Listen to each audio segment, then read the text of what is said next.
Assalamualaikum warahmatullahi wabarakatuh. Berjumpa lagi dengan Ibu.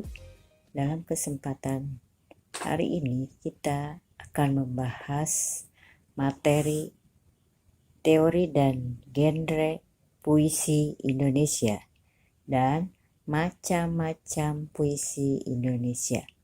Untuk itu sebelum memulai, marilah kita mengucapkan Bismillahirrohmanirrohim.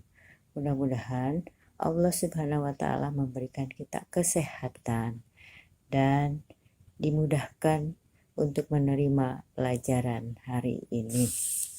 Mari kita mulai pembahasan teori dan genre puisi Indonesia. Secara etimologi, istilah puisi berasal dari bahasa Yunani, poima, membuat atau poiesis, pembuatan, dan dalam bahasa Inggris disebut poem dan poetry. Puisi diartikan membuat dan pembuatan karena lewat puisi pada dasarnya seorang telah menciptakan suatu dunia tersendiri yang mungkin berisi pesan atau gambaran suasana-suasana tertentu baik fisik maupun batinnya. Dengan mengutip pendapat M.C. Kaulay Hudson dalam Aminuddin 1987 halaman 134 mengungkapkan bahwa puisi adalah salah satu cabang sastra yang menggunakan kata-kata sebagai media penyampaian untuk membuahkan ilusi dan imajinasi, seperti halnya lukisan yang menggunakan garis dan warna dalam menggambarkan gagasan pelukisnya.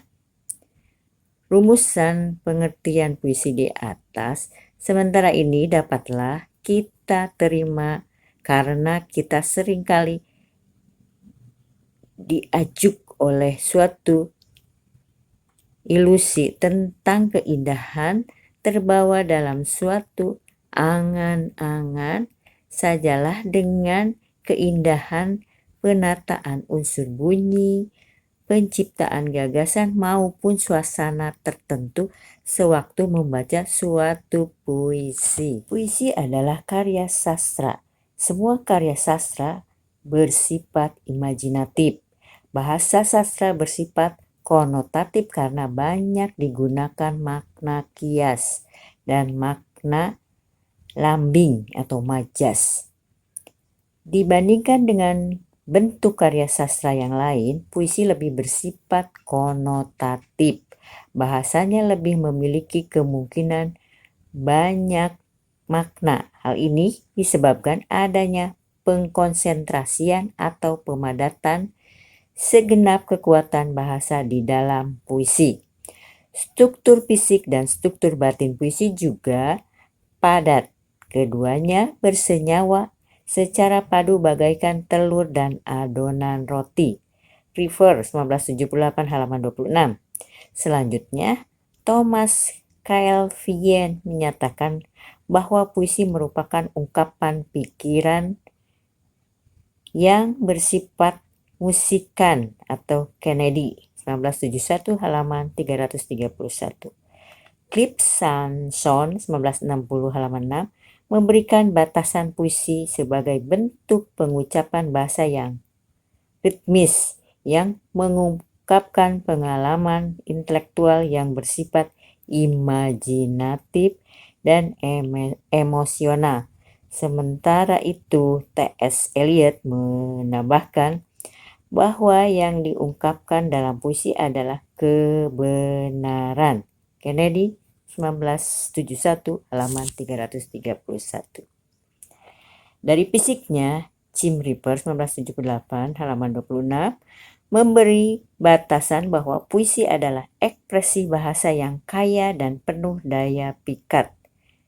Menurut Colebrand 1960 halaman 5, bahwa bahasa puisi adalah bahasa pilihan, yakni bahasa yang benar-benar diseleksi penentuannya secara ketat oleh penyair karena bahasanya harus bahasa pilihan, maka gagasan yang dicetuskan harus diseleksi dan dipilih yang terbagus pula. Beberapa pengertian yang diuraikan di atas adalah berkenaan dengan bentuk fisik puisi dan bentuk batin puisi. Bentuk fisik dan bentuk batin lazim disebut pula dengan bahasa dan isi atau tema dan struktur atau bentuk dan isi. Marjon Moulton 1979 halaman 17 dan 129 menyebut kedua unsur pembentuk puisi itu dengan bentuk fisik atau fisikal, poti, dan bentuk mental atau mental form. Sementara itu menurut Herman J. Waluyo 2008 halaman 28 bahwa puisi adalah bentuk karya sastra yang mengungkapkan pikiran dan perasaan penyair secara imajinatif dan disusun dengan mengkonsentrasikan semua kekuatan bahasa dengan mengkonsentrasikan struktur fisik dan struktur batinnya. Sutarji Kalsumbahri 2002 halaman 4 mendefinisikan kata-kata dalam puisi adalah bahwa kata-kata bukanlah alat mengantarkan pengertian. Dia bukan seperti pipa yang menyalurkan air. Kata adalah pengertian itu sendiri, dia bebas.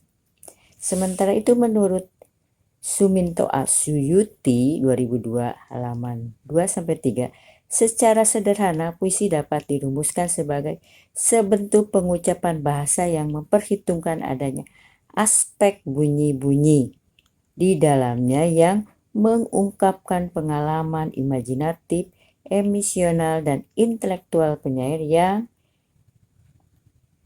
timbang dan kehidupan individu dan sosialnya yang diungkapkan dengan teknik pilihan tertentu sehingga puisi itu mampu membangkitkan pengalaman tertentu pula dalam diri pembaca atau pendengarnya.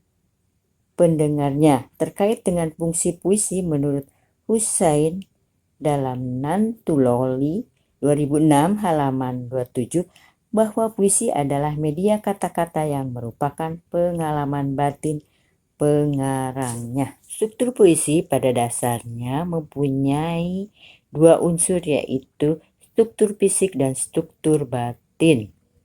Struktur fisik puisi berkaitan dengan bentuk, sedangkan struktur batin berkaitan dengan isi dan makna.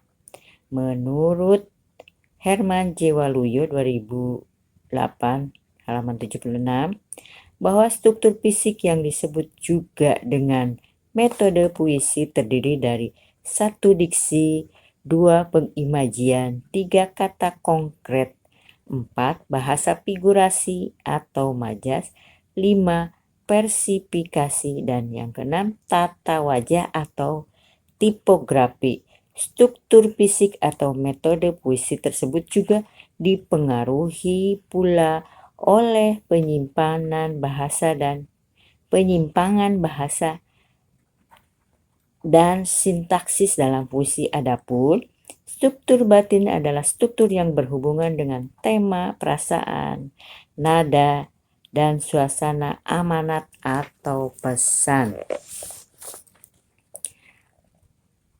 Dari uraian tentang beberapa pengertian puisi, maka puisi dapat didefinisikan salah satu bentuk kesusastraan yang mengungkapkan pikiran dan perasaan penyair secara imajinatif dan disusun dengan mengkonsentrasikan semua kekuatan bahasa, yakni dengan mengkonsentrasikan struktur fisik dan struktur batinnya. Puisi Puisi terdiri dari dua unsur pokok, yaitu struktur fisik dan struktur batin.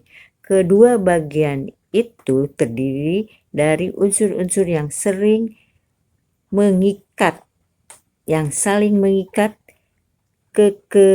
keterjalinan, dan semua unsur itu membentuk totalitas makna yang utuh. Dalam penafsiran puisi, tidak dapat lepas dari faktor genetik puisi, dan faktor genetik puisi dapat memperjelas makna. Dalam penafsiran puisi, tidak dapat lepas dari faktor genetik puisi, dan faktor genetik puisi dapat memperjelas makna yang dilatar belakangi oleh kebudayaan khas penyair. Unsur genetik itu adalah penyair dan kenyataan sejarah. Nah, yang kedua, macam-macam puisi. Ditinjau dari bentuk maupun isinya, ragam puisi itu bermacam-macam. Ragam puisi itu dibedakan dalam beberapa kelompok, antara lain: A. Puisi naratif.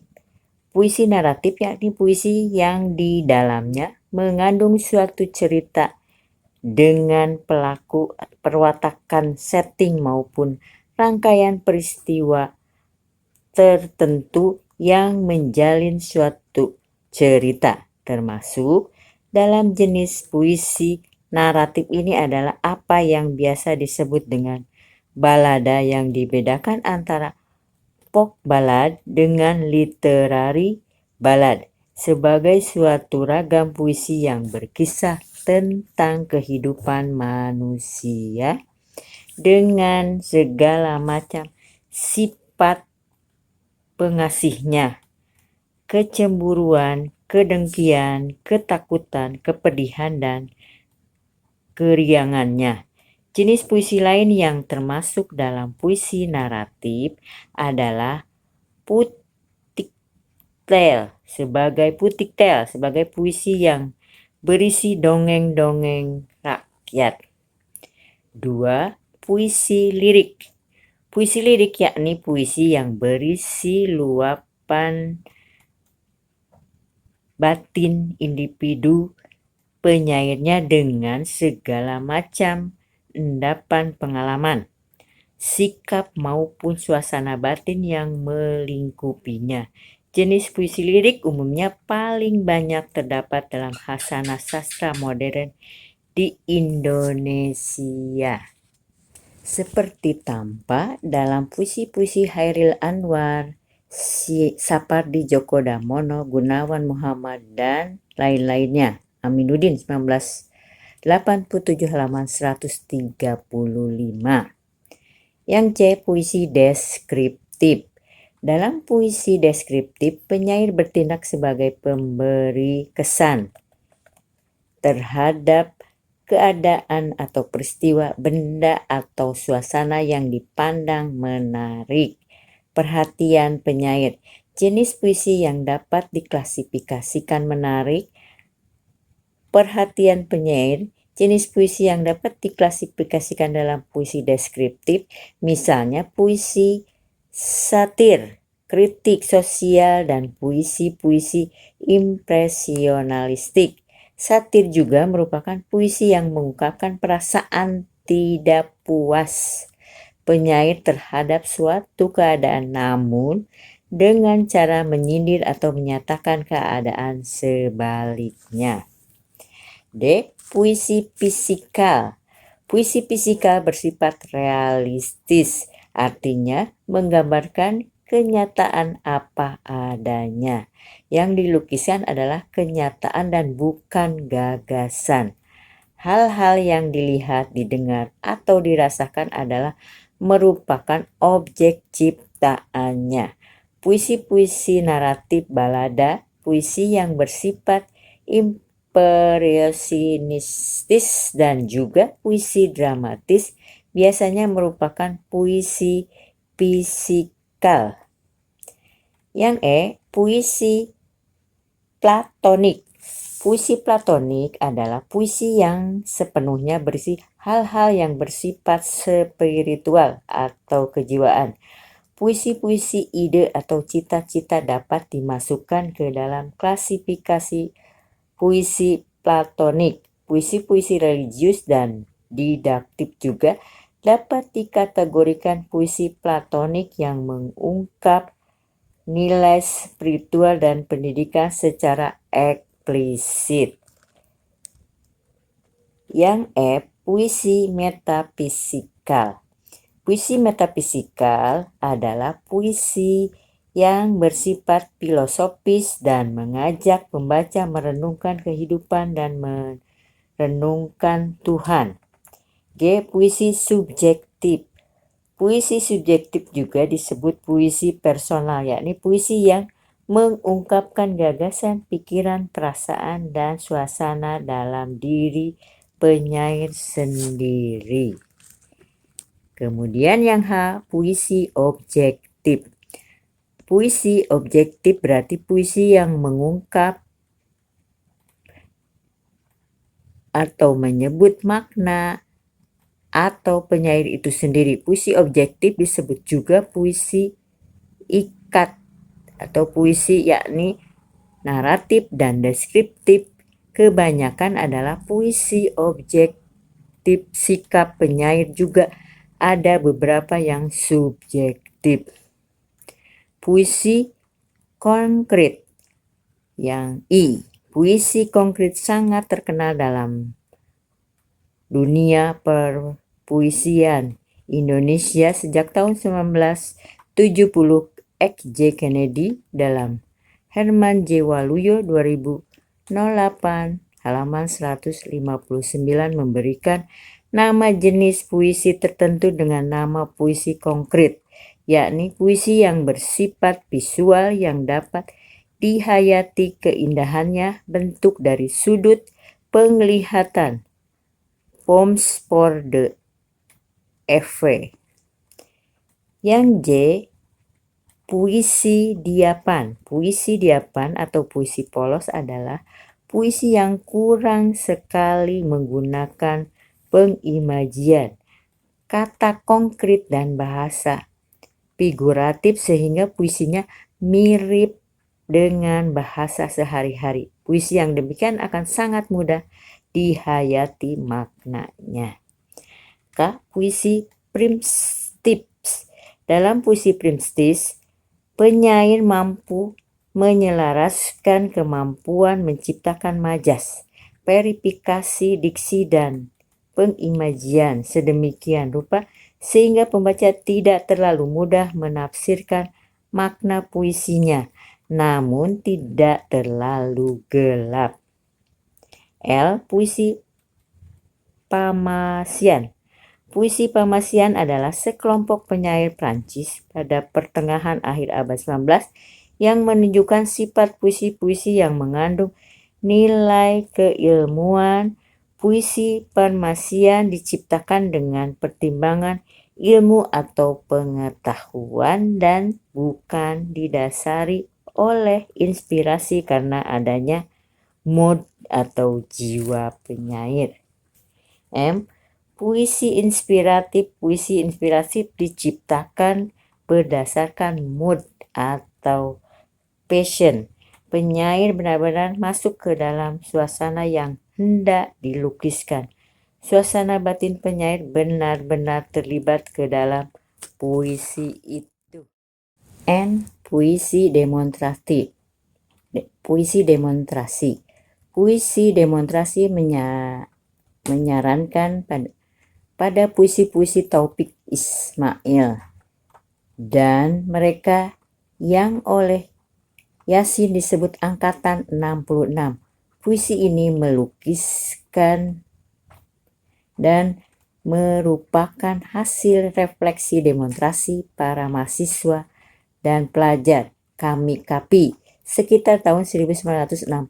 Menurut Subagio Sastrowardoyo, puisi-puisi demonstrasi 1966 bersifat kekitaan, artinya melukiskan perasaan kelompok bukan perasaan individu.